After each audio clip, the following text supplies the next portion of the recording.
In today's show, we're talking Phoenix Suns, a season preview with Brendon Kleen of the Locked On Suns podcast. Michael Bolton. Thanks, Josh. It's Michael Bolton here, and it's time for another episode of the Locked On Fantasy Basketball podcast. Let's get to it. Let's get to it, indeed. You are Locked On Fantasy Basketball, your daily fantasy basketball podcast, part of the Locked On Podcast Network.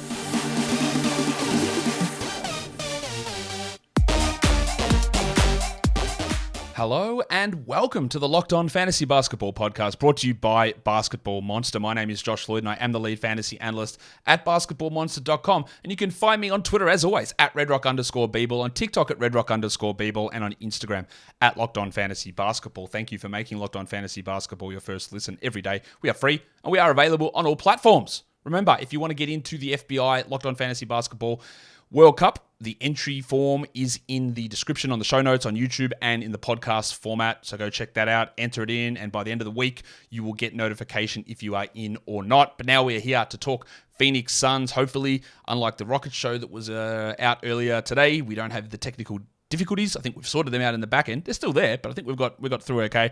And now we're going to talk Phoenix Suns with Brendon Kleen of the Locked On Suns podcast. Brendon, welcome back to the show. Happy to be here. It's good to have you here because this is a team that we do have a lot of questions about, as we do with most teams. Some teams we don't have as many questions, but this team we do, because when I get through to this list in about 5 seconds to see all the changes, there are a lot of them. Bradley Beal comes in. Eric Gordon comes in. Yuta Watanabe comes in. Keita Bates-Diop, Drew Eubanks, Jordan Goodwin, Bol. They draft Tamani Kamara, Chimezie Metu, Ujika Azubuike comes in. Not that that matters too much, but he's there. And then Chris Paul's gone and Torrey Craig's gone. Bismack Biyombo, Terrence Ross, TJ Warren, Jock Landale, Cam Payne. It's a big list of ins. It's a big list of outs, and you know, it's you'd look at it and you'd say that they are better in general, but it requires some of these minimum contract players outperforming that level because Chris Paul was obviously good, but Beal is better. But Torrey Craig's a valuable rotation piece. Biyombo produced some good minutes, and so did Jock Landale as backups to Deandre Ayton. Cameron Payne was serviceable enough as a backup point guard, and we're going to talk about that position later on. Terrence Ross and TJ Warren, they weren't that great, but they're probably a similar level to some of these other minimum salary players. So as an overall, Brendan, it is hard to argue they got better, but maybe the argument shouldn't be as... maybe the gap isn't as big as what maybe it seems on the surface.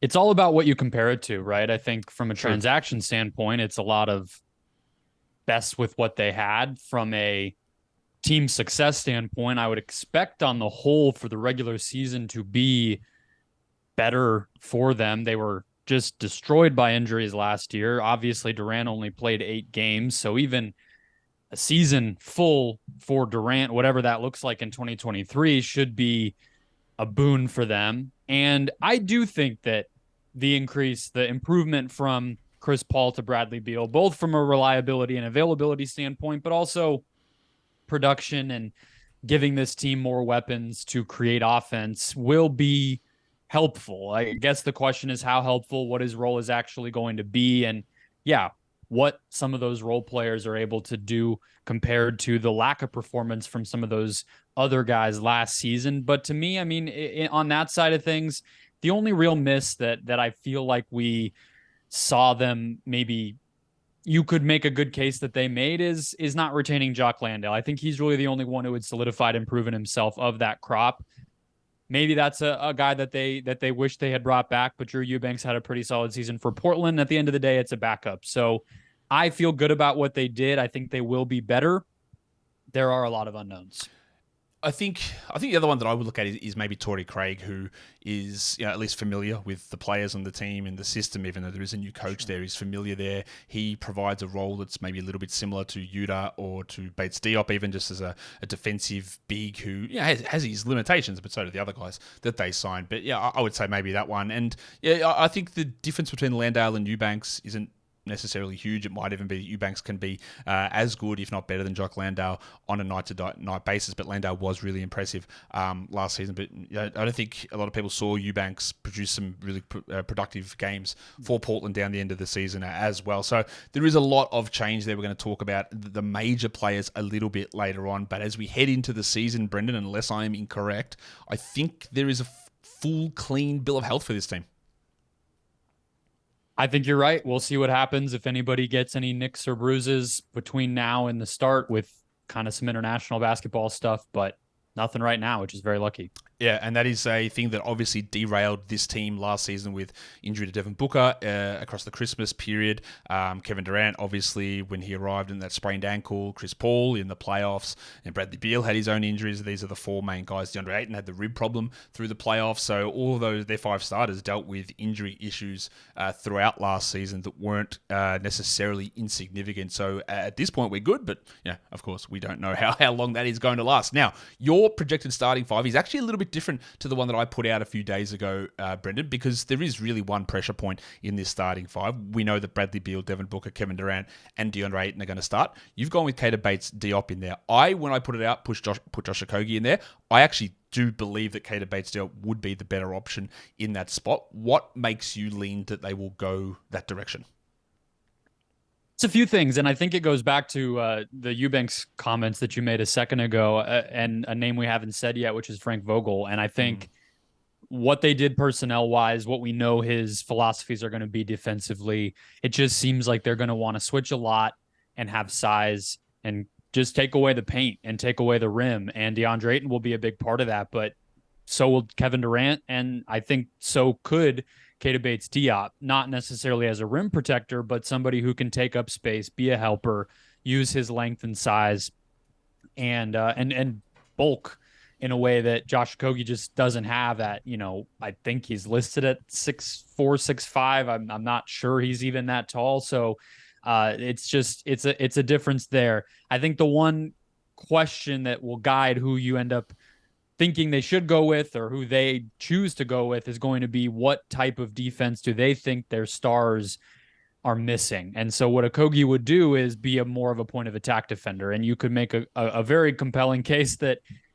that's pretty necessary too, unless you want Booker and or Beal doing that job, which they would have to if Bates-Diop started. So I think those are some of the considerations. And then obviously Eric Gordon is on that list too. I don't think he'll start just from an age standpoint and minute standpoint. I think he could close a lot, though. Yeah, I think he probably will close a lot. And also, this is going to come into, again, something we talk about later. I think having Eric Gordon in that second unit, like when you have just said point guards, who cares? Like Eric Gordon is your point guard in that second unit, as well as splitting time between Beal and Booker. And I think having Gordon as that guy who can defend multiple positions in the second unit, can shoot, can run an offense, having that there versus, like we talk about, well, I haven't, but I will talk about duplicative skills. Having him with Booker and Beal, it doesn't make a ton of sense. Like him playing majority minutes with those guys doesn't make huge amounts of sense when you can utilize that skill in a secondary role and helping some of those bench players, which we are going to get to in a second. But yeah, I like Bates-Diop. I thought he played pretty well for the Spurs towards the end of last season. Again, not many people would have seen that. He's got some defensive ability, put up good defensive numbers through his college career at Ohio State. He sometimes can shoot a little bit. He's got a bit more size than Okogie. But I think that what's more likely than not, Brendon, is that whether it's your starting lineup here of Bates-Diop or mine with Okogie or someone else's with Watanabe or someone else's with Gordon, is that they're all going to get opportunities and they're going to mix and match, or they're going to change their lineups, I think, quite a bit, because there's no way that I don't think there's any way that one position is set in stone. Absolutely. And the shooting is an obvious thing to bring up. And as much as you might think based on last year that Bates-Diop is more reliable, you can't necessarily bet on one season like that. Okogie has never really found his jumper, so I guess you probably feel safe saying it's not going to happen for him. But do they find one player who can fill enough of those holes, or is it sort of by committee, by night to night, and just kind of feeling out what the matchup dictates? It's not a great way to have to roll with it, but when you have four guys making $30+ million, it's a problem that ends up coming. We're going to talk about the rest of the rotation in a second, but today's episode is brought to you by FanDuel Sportsbook. Football season is about to kick off, and FanDuel is giving you the chance to win all season long, because right now, when you bet on a Super Bowl winner, you get bonus bets every time that they win in the regular season. Just pick any team to win the Super Bowl, and you'll get bonus bets for every victory. Now, Brendon, how are you going about this FanDuel promotion on Locked On Suns? Like, you're pumping up people putting their money on the Cardinals to get those bonus bets back as a Super Bowl winner?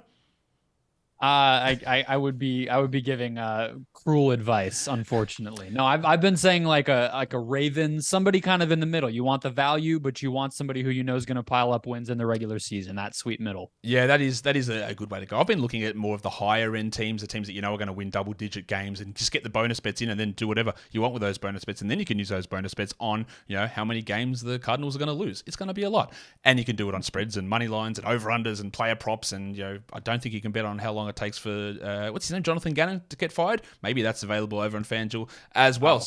Oh. Hey, we will see. It is going to be an interesting season for the Cardinals, I'm guessing. Visit FanDuel.com/lockedon. You can start earning bonus bets with America's #1 sportsbook. That is FanDuel.com/lockedon. And don't forget to gamble responsibly. Apologies to Jonathan Gannon and all Cardinals fans who are watching this show. The rest of your rotation, it's the names we've brought up already: Gordon, Eubanks, Okogie, and Watanabe. And I just want to say this right now. I want to get it out of the way. There is a certain man who is 7'3", who has a bunch of mixtape highlights and is loved by Ball Don't Stop and Ball is Life and Hoop Take, whatever bullshit. Ball's not in the rotation because, Brendan, he's not good. And there are people who will be, just start him. That'll work out perfectly. He is Wembanyama 1.0. You don't have him in the rotation. He's not very good. He will get minutes at some point, but he's just not as good as these players. I think it's as simple as that. Yeah, no, I was not even sold on them signing him in the first place, let alone doing the campaign trade, which I don't think was solely to make space for Bol. They kind of had the roster spot available without the trade, but it seemed maybe like they were linked. That was strange. Yeah, what was the point of that? Like after all of this spending and giving these player options to these guys so that they don't save money on minimum salaries, and they just dump a guy who's literally a valuable backup point guard who, when he's had to step up at times over the past 3 seasons, and started, was solid. And now they come into the season with actually literally one point guard on the roster, not including Saban Lee on a two-way, in Jordan Goodwin, who's fine, but he's not a great option. It was just, that was a move that just didn't make any sense to me. No, I don't think there's really a way to say it did make sense. And I'm not even positive he'll play much for the Spurs, to be honest. I think that move for them might have just been a pick thing. So I guess it's a combination of them feeling good about what Jordan Goodwin can be. And at the end of the day, they did a similar thing at the trade deadline with Dario Saric, who I think could have helped them in the playoffs as well. They dumped him right after going to the moon with Kevin Durant, giving up everything they needed to. Then, we'll also save a little money here on the side. I think it was something along those lines. It's not necessarily the smartest, but I'm also not sure campaign would have had a clear, defined major role on this team either. So not going to kill them, but agreed on Bol for sure.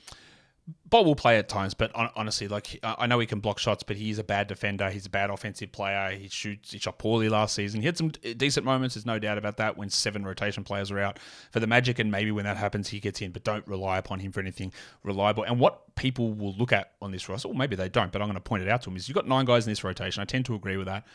But there's not a single point guard amongst any of these 9 guys. Jordan Goodwin is the guy that came across from the Wizards in the Bradley Beal trade. He had some really impressive moments last season. I think he started on two-way, worked his way into a regular contract. He looked really good as a defender. He's okay. Maybe he gets minutes, but they just look at this and go, well, we don't need a traditional point guard, and we just rather get the better players out there, which then transitions me into the comment, because as soon as deals were made and free agency decisions were done with the Suns, Shams Charania came out and said they're going to be playing Bradley Beal at point guard. And a lot of people just look at that and go, well, the Suns have said that Beal is playing a point guard. I will posit this to you, Brendan, and I think you might agree with me here. I don't. The labels don't matter that much, but Devin Booker is the point guard on this team. Devin Booker has played point guard on this team plenty of times. Devin Booker was the point guard on this team in the playoffs. Devin Booker is the best passer on this team. He's the best ball handler. He's the best offensive player, not including Kevin Durant here. And it would be absolutely insane to me that they would label Beal as the point guard when Booker is literally that guy. Yeah, I was skeptical of that wording and language when it came out as well. I think that may have been, with all due respect to the source, just the smallest person in the starting lineup getting called the point guard. So they'll basketball reference move. Exactly. So I think Beal will bring the ball up the floor at times. I think you'd be silly not to take advantage of what Booker can be as an off-ball floor spacer, mover, just threat in that way. He's been doing that for 2-3 years around Chris Paul and Ricky Rubio. But as you mentioned, in the playoffs last year, he shifted back into that 1A role and was, I mean, legendarily good, historically good in that postseason. And he did it early in his career. So I think he has the chops to do it. I think he's the better passer. I think he has more gravity as kind of a downhill driver and threat in that way. But I think in the second unit, you will see Beal probably sub in to start the second quarter or pretty close to it, play next to somebody like Gordon and get some opportunities to really have the ball in his hands in those moments. But no, in the biggest moments of the biggest games, they're going to put the ball in Booker's hands. And honestly, number 2 is going to be Kevin Durant, not Bradley Beal either. Yeah, look, that's exactly how I said it. And I think part of it, with the people we're looking at it from a fantasy perspective, will want to know is that, like, okay, so which one of them is going to average more assists? And I think it's going to be Devin Booker. I just don't see how that's going to be a way around that. And yeah, look, they will split time. Beal will run second units. Eric Gordon will be out there. Kevin Durant will get a bump in assists as well. They'll all get this increase. But I think we forget a little bit what Devin Booker did in the playoffs. He had those 2 unbelievable games where he shot like 90% against the Nuggets, but he averaged 34 points and over 7 assists. And it's in 42 minutes, obviously, but he did it on gigantic volume, offensive scoring-wise, but was acting as a point guard in that time. And yes, Beal will take a little bit of that off. I'm not saying that Beal will never get assists or never pass, but Booker's the guy. Booker is that option, and I think that is going to have an opportunity. People will look at this again from a fantasy perspective and go, well, he's going to lose usage with Beal coming in. I think he's actually going to gain assists and usage will stay pretty similar because when he played with Kevin Durant, his offensive role was basically the same. Yeah, I mean, to me, the real change to look at more so than Beal coming in or what happened with Durant and how that might evolve is Chris Paul leaving. And that just means that the team's going to fundamentally play very different, regardless of if they had brought a more traditional point guard in place of him. There is just a way you play basketball with Chris Paul. It is slow, which means there's less possessions in general, less opportunity for production, and he's going to touch the ball on every possession. And even when he doesn't, it's not even just that it makes your team better. It's that when he doesn't do it, it kind of makes your team worse because he doesn't really want to shoot those shots. He doesn't really function in that way as well as you might like in a traditional spacer sense. So I completely agree. We saw Booker have extremely high usage, extremely high assist rate, produce it at a very high efficient level with Ricky Rubio. If he can do it and make it work with a guy like that, who I understand is giving, but also needs to have the ball too, I would imagine he can totally keep that up with better players who are, more of a threat and demand more defensive attention to space for him and all that stuff. I agree with you. People will see my projections for Devin Booker over at Basketball Monster, and they'll see that I've projected him actually for bigger numbers than last season. They'll go, Josh, that's impossible. How is it going to happen with Beal arriving? And my rationale behind it is, and you can poke holes in this, Brendan, if you want, but my rationale is he played under 35 minutes a game last season. He had that injury, so when he came back from the injury, he was somewhat limited, so that limited his overall playing time. They had to clear out depth, so they have to rely upon these bigger names more during the season. So I think he's going to play actually more minutes in the regular season. The ball is going to be in his hands more in terms of more of those assists. And I just think that he's just going to get, like, even though the usage was 31 last season, I don't see it dramatically dropping because Beal is there. There are ways, and I think we saw this with Kevin Love in Cleveland. We saw it with Chris Bosh in Miami. The third guy is usually the guy who takes the big hit. It's not like everyone else drops back and they have the same usage. It's like the 2 top guys normally sort of do what they do, and the third guy has to usually take that step back. Not even talking about what the hell's going to happen to Deandre Ayton, but that's usually how that works, is the top 2 guys stay relatively similar, and the third guy has to adjust the most. Yeah, I've been using maybe not quite as big of a dip in production, but the Ray Allen with the Celtics kind of comp for Beal. It's going to need to be more 3-point shooting, more off ball, just getting comfortable doing that and dominating when you do have the chances to dominate. But with Booker, he scored 24 plus in 9 of his first 11 games last year. He had a stretch where he was over 43 straight games. When he came back from the injury, he was over 30. It seemed like every other night. Up until Durant did get injured, and he had to kind of, make do with no Mikal Bridges, no Cam Johnson, no Kevin Durant, and things got a little ugly. And then back to the playoffs where you mentioned he was awesome. So when he was in rhythm, when he was fully healthy and recovered, I think last year was the best season of Devin Booker's career, and I wouldn't expect him to go backward from there. I agree. I think he was awesome, and that playoff run. Look, I remember. I'm not sure if I even talked to you. I mean, you might not have been on Locked On Suns at this point, but back when they were bad and we were running Isaiah Cannon backcourts on this team, I was just like, just make this guy the point guard. Like, this is how he is going to have success, I think, at the ultimate top peak of his career. It will be as a point guard. I can see these passing vision. I can see the way he draws attention. It gets him more free throws. He can be a point guard. They went away from that. Obviously, getting Chris Paul in, they sort of, they soured on that idea. But I think we're back there, and this is something that, again, I've been talking about for 5 years, that I think he can really thrive in this role, and we're going to get that opportunity to see it. But that does take me to Deandre Ayton, who there were some people that when Chris Paul arrived, that's great. There's going to be so many easy opportunities and alley-oops and dump-offs, and he'll thrive in that role. But he didn't really. Like, he sort of stagnated. He went backwards a little bit in terms of usage, and I really worry about what his numbers are going to look like this season. Like, he averaged 21 field goal attempts per 100 possessions last season, and I think there is zero chance he sniffs that number this season. I really worry about how it impacts him mentally, because the shots have to come from somewhere, and it's going to come from him, I would guess.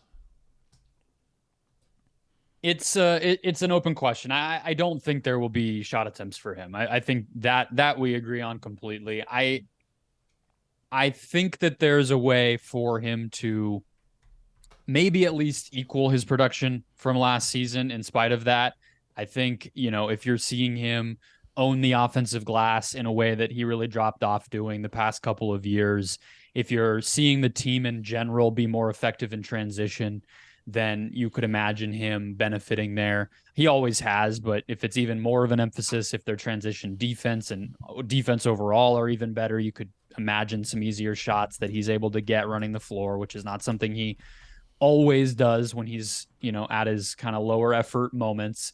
And I do think there will be an emphasis, in as much as it possibly can be, to get him the ball. I mean, even you look at the numbers, nobody assisted Deandre Ayton more. Nobody passed to Deandre Ayton more once Kevin Durant got to the team than Kevin Durant. And that's at least a way to quantify what was clear when you watched, which is that KD was trying to do it. But again, different team, different environment, no Bradley Beal. It's going to be harder. I guess a reasonable benchmark, like I said, is getting close to equaling what he did last year. I don't think the free throws are going to come. I don't think people should be holding out hope. Maybe some more assists, to your point about everybody going up there, but yeah, it's going to be more about can you maintain. There's not going to be an opportunity to do much more at all. Yeah, I find it hard to, like you said about the free throws, that just isn't what he does. Like, it would take something pretty remarkable, I think, for him to start drawing free throws at a much higher rate. We're 5 years in here, and it hasn't really changed much at all. Normally I do a segment in this part of the show where I look at all the players on the roster under the age of 23, but it's a pretty paltry list of absolutely zero people. Now, to be fair, Bol Boli is 23. He's not quite 24, and Toumani Camara, the one draft pick, is 23, but there is no young players in the team. And this is a consistent thing with James Jones. He says, the draft, I don't care. I have no interest in the draft. Scouting, I don't want to do it. No interest. We're not investing in scouting. We're not investing in young players. We're not investing in the draft. We do not care. And they are taking that to the nth degree now. They are. He found a match made in heaven with this owner who was more than willing, and maybe the architects of the collective bargaining agreement who put those punishments in place. But the Suns, they will have a draft pick next year. It'll be a low one that's split up 3 ways on a trade. But I think Toumani Camara is, it'll probably be in the back 5 of the first round. But I think Toumani Camara was a pretty solid, in terms of feel and touch and kind of team basketball IQ. It was a good start in Summer League for somebody who you could see impacting the type of team that the Suns figure to be for at least the next 2-3 years while Durant is still around, but not somebody who I would expect to play this year, and probably not somebody who produces in a real sense, even if he does get on the court sometime soon. Like, you'd love for him to be able to take some of the reserve minutes away from like an Ish Wainwright if he's in the mix, or push ahead of a Chimezie Metu, even though they play slightly different positions. But Kamara's got good size. He can play the 3, the 4. The shooting's probably a little bit of a concern, but there is some passing ability. There's some defensive ability.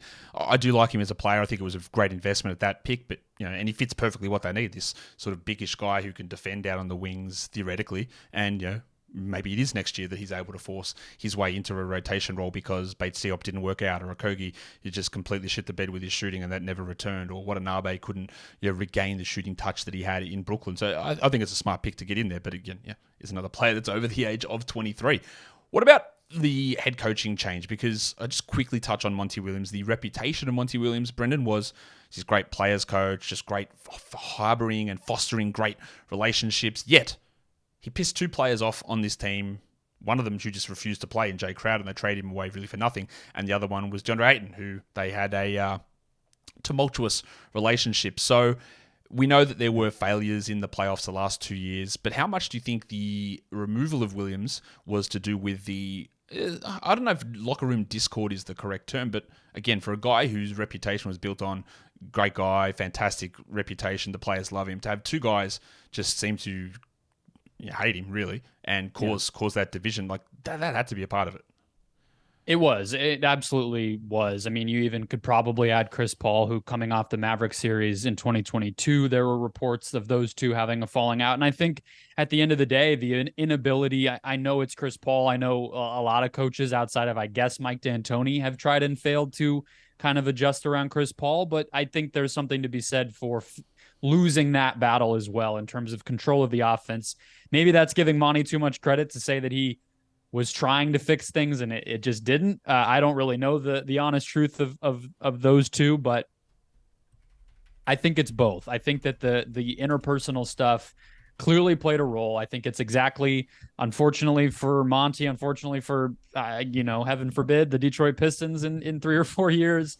It's what happened with the Pelicans, what happened with the Hornets Pelicans when he coached there and he came to Phoenix and expressed, I've learned a lot. I understand where I butted heads with guys, and it carried out the same way. But I think there was obviously a basketball element to it too. I mean, when after the Nuggets game 6, when the Suns got blown out again on their home court, did a show, and the rumors and the fan push for it was already out there. And I said, you can't go through a regular season like this 2 times in a row effectively and be so unready for what comes in the playoffs, have so few reps with different types of defenses, with different lineups out there from an offensive standpoint, and be so stuck to your guns that teams are able to beat you without even having to play their chess move. You're just getting out physical, you're getting out maneuvered from a rotation standpoint, you're just losing in every way, and that can't happen. And so I think Vogel defensively, we all know what that will do for this team, but I think there's a big element to it too of Vogel's a coach, and won a championship can be overblown, but I think Vogel has experimented, has done different things, especially on the defensive end in his time as a head coach, that leads me to believe they will experiment. They will try things. Different people will play, and they'll try to mix and match whatever it's going to take to establish that. You look no further than the bubble playoffs when Anthony Davis is guarding everybody from Russell Westbrook to, obviously Nikola Jokic, right? So I think Ayton's not that versatile, but I trust Vogel to kind of do that, and I think that will raise the floor and the ceiling of this team, frankly. Who's a breakout candidate on this team, if there even is one? I would say it's probably the guy we started with, which is Keita Bates-Diop. I think, I don't know about from a production standpoint, but I do think from a winning pedigree. I mean, you talked about Kamara or some of these other guys needing to step into roles. There's a pretty decent chance that, some of these guys Bruce Brown their way out of town, right? And just become unaffordable to the Suns. I think he could be somebody like that. I think Goodwin, if he plays, to me, it's Goodwin or Okogie. It's going to be one of those 2 guys playing as a point of attack defender who has a questionable jump shot. If Goodwin does earn that spot, maybe because he can make those jumpers more consistently, I think you could see him. I mean, he already was sort of on his way to a breakout, but doing it on a better team in a bigger spotlight will obviously help him. So it would be one of those 2 for me, I think. Bates-Diop basically started for the Spurs every game from the 25th of January on. There were a couple of games where he didn't start, but he was dropping double-digit scoring in plenty of these games. He was shooting really efficiently. He had a true shooting of over 60% for the season. He can do some defensive things. Now, of course, that Spurs team was shutting things down, and Vassell and Sohan and Johnson were sort of in and out, and that was giving him those opportunities. But he played well when he was given that chance, and he's a really interesting player, and he's not going to break out and become an all-star, but as this is a solid enough starter, I can totally see that happen. I reckon we've already mentioned this guy's name as well, but who's a regression candidate on this team? That is, I think you're leading toward Ayton, which I would agree with, but I think there's a version where people around the NBA feel a lot better about Deandre Ayton, and he could still maybe not score as much. I think all the other stats could be there or go up for him, but scoring won't. I just think the metric for him on this team is just different than it would be for a lot of guys. I think the problem I agree. You can easily be better while scoring fewer points. It's not just about scoring, but I think part of the issue, it's not even an issue that I'm having, but when I think about DeAndre Ayton and I think about the way that he has perhaps acted at times, that if he doesn't get the scoring where he thinks he deserves it, that sometimes he just doesn't give in enough effort, and that he is almost the poster child of you got to feed the big man at the post to get them engaged in other areas of the action. So that's going to be the challenge for Vogel to do that. If he's seeing way fewer touches per game, can he actually focus in and go, well, this is my role on this team, versus I want to be another team and I want to be the number one guy. And that felt, from an outside perspective, that felt like a lot of the stuff that sort of seemed to be tension between him and Monty, or the way that he went about things on the court last year. It's interesting. I don't even know if it's wanting to be the number one guy so much as it is wanting to be empowered. I mean, the reality is, I know that this hasn't stopped a lot of players in the past, like, Dwight Howard or DeAndre Jordan or any number of centers who have limited skill sets, but still think they should be getting the opportunities. But it's not as if he's this pounded on the floor guy when he does get those post ups. He doesn't seem like he wants that. He seems like he just wants to be, I don't know, empowered, confident, some of that intangible stuff. So it's going to be an interesting season to get a reset away from Igor Kokoshkov, who was his first coach, not very good. Monty, the era obviously soured. Here's your chance. A defensive-minded, very traditional, wants to play a center head coach. It's all in your court, So I think there's a good version of how this season could go, but you're totally right that it could obviously go the other way too. Is he the most likely player to be traded on this team? It's not a lot of guys who make sense to be traded, so it absolutely has to be him. Minimum players don't tend to get traded. They're not trading the top three, so yeah, you land there pretty quickly. I think if it doesn't go well, if he's not able to execute and be an anchor defensively, I don't think they would take an offer as bad as the Dallas offer that was reportedly out there, which was something like, Tim Hardaway and one of their backup centers. So I don't know if they would get that desperate, but if there's anything better than that, they might have to pull the trigger because this team has to win this year. Let's look at the wins last season. They were pretty disappointing, 45 and 37. They had a plus 1.3 net rating, 12th in the NBA. Of course, it's hard to judge. They had Kevin Durant for a third of a season, and then he didn't play in that third of a season. He played like a handful of games, so it is a very different team. And now, of course, Bradley Beal's on this squad. FanDuel's got him up at 52.5, and we both came in identically at 50 wins. 50 and 32 was our projected record for this team. That, to me, has them at number one in the West. I think the West is going to be fairly compressed this season. I think them and Denver both are going to hit 50, but I would expect that it is way more likely that the Suns hit 55 than it is they get to 45. It's exactly how I put it earlier in the week on Locked On Suns. I'm going to go under what FanDuel has now, but the case for the over is probably more convincing, if that makes sense. There is a version of this team that is just so good offensively if they stay healthy that they just punish teams and win by a lot of times and all that stuff, and really just, kick it into high gear. But I agree with you on the West being compressed. I would have them maybe behind Denver, maybe by a couple wins, similar to what the standings were like last year in the West, with the Suns being in the Memphis slot, I guess you would say. But we're on the same page. I think the injuries is the thing, really, and that's real. I think they're a better team than this. But if they lose Durant or Beal together for 20 games, then that's really tough because the depth is a real concern. Now, let's play a game. Let's play a Suns grid game, Brendan, because we're going to match the Suns up and the Suns players up with the Lakers, the Knicks, the Warriors, the Mavericks, and the Nets. And the last category is a player who has averaged 8 rebounds in a game per season, or 8 rebounds a game per season. And then we are scaling these because we can't do rarity scores. It's only you that's doing it, right? So what we're doing is looking at the games played for each franchise. So Suns and Lakers, we look at how many games each player played for each franchise. I'm picking the smallest one of those numbers, and then I grade those small numbers on a scale of 0 to 100. So you want the smallest number possible. And then when we do the 8 rebounds per game, they have to have averaged the 8 rebounds per game in a season for Phoenix. There's no qualifying amount of games needed to be played. And then we grade those based on the fewest career games played for the Suns. Got it? Got it. Where are we going to go first? Suns Lakers. Yep. We'll go Trevor Ariza. Ooh, Trevor Ariza, Suns, Lakers. Trevor Ariza, Suns, Lakers. That Trevor Ariza, Suns, I barely remember that. Okay. Ariza, that is a good score. That is a 9.19 score for that because he played 26 games for Phoenix, 130 for the Lakers. The highest one on that would have been AC Green, who played obviously tons for the Lakers, but also played 273 games for Phoenix. Some other good answers would have been for you, Smush Parker, 5 games for the Suns. Davon Reed played 8 games for the Lakers. I don't know when that happened. How about Tyler Ennis? He played 8 games for Phoenix. I thought he played way more than that for Phoenix, and 76 for the Lakers. That doesn't seem Kendall right. Marshall, another good rarity score. Let's have a look. Where is Kendall? Ooh, yeah, he had 48 for Phoenix and 54 for the Lakers. And Channing Frye played 9 games for the Lakers at some point. So there you go. What do you want to do next? All right, I have another great one. Suns Nets, Mike James. Wow, Mike James. Wasn't there a stage when there was 2 different Mike James in the NBA? I'm pretty sure there was. There have been 2. Yeah, all right. So Mike James, this is like Kevin Durant's best mate. Yeah. Mike James...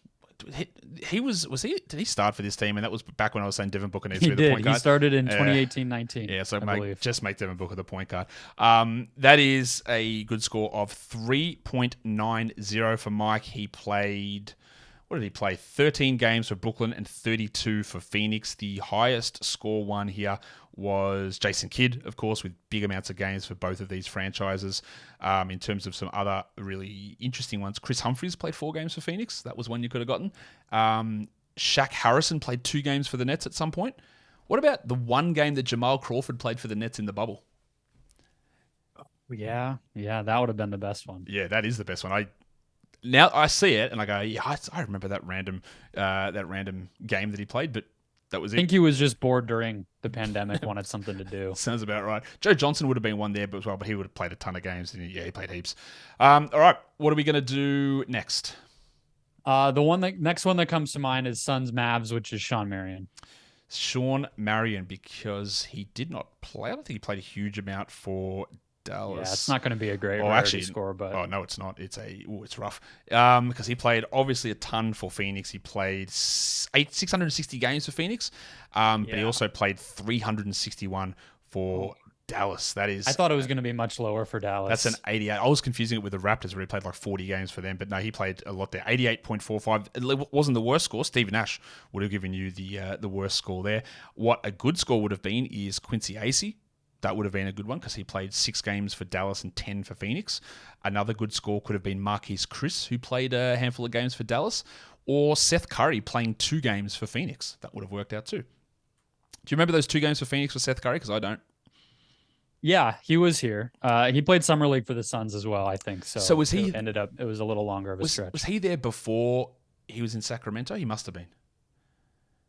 The odyssey of Seth Curry's career, I have no recollection. Right before Sacramento, the year before, 2014-15, I just pulled his basketball reference up, and I'll close it now so that I don't. no cheating. All right, we're gonna do Knicks or Warriors or the rebounds.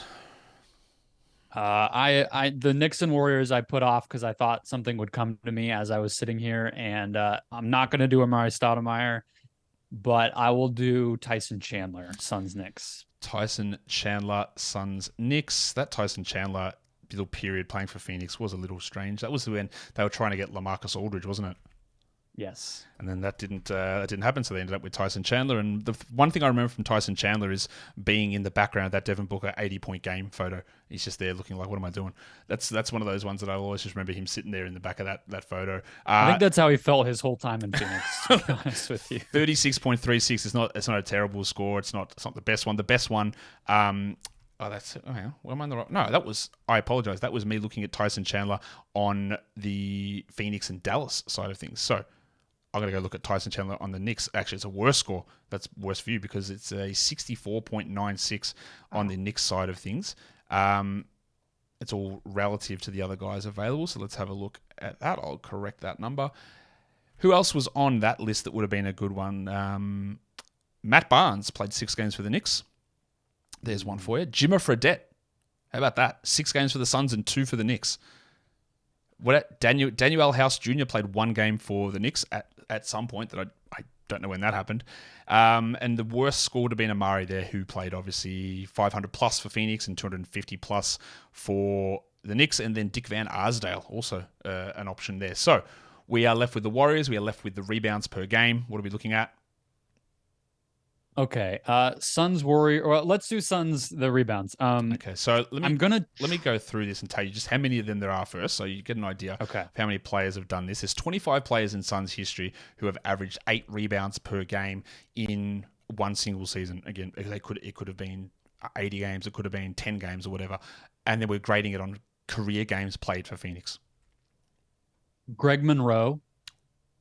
Ooh, that is almost the best score you could have gotten there. Almost the best because he played 20 games in his son's career.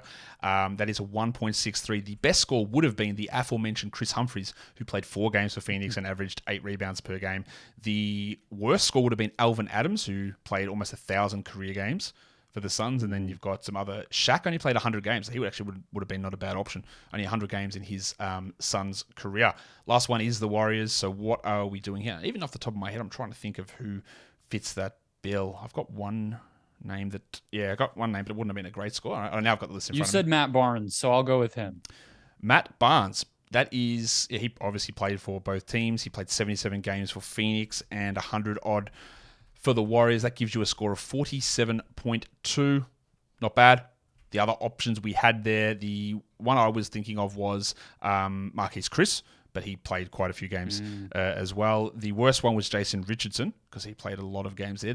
Earl Barron would have given you a good score. Who else is here? Oh, someone by the name of Ruben Gatches. I don't know who that is.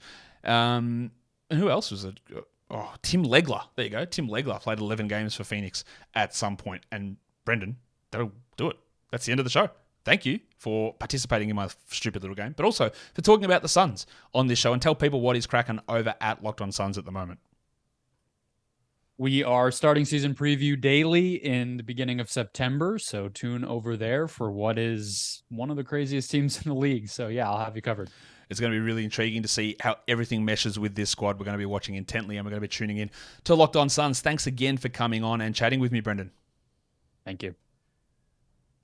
And that will do it for me today. Don't forget to follow this podcast on Apple Podcasts, Google Podcasts, Stitcher, Spotify, and on the Odyssey app. And if you are here on YouTube, thumb it up and leave your comments down below. Guys, we are done here. Thank you so much for listening, everyone.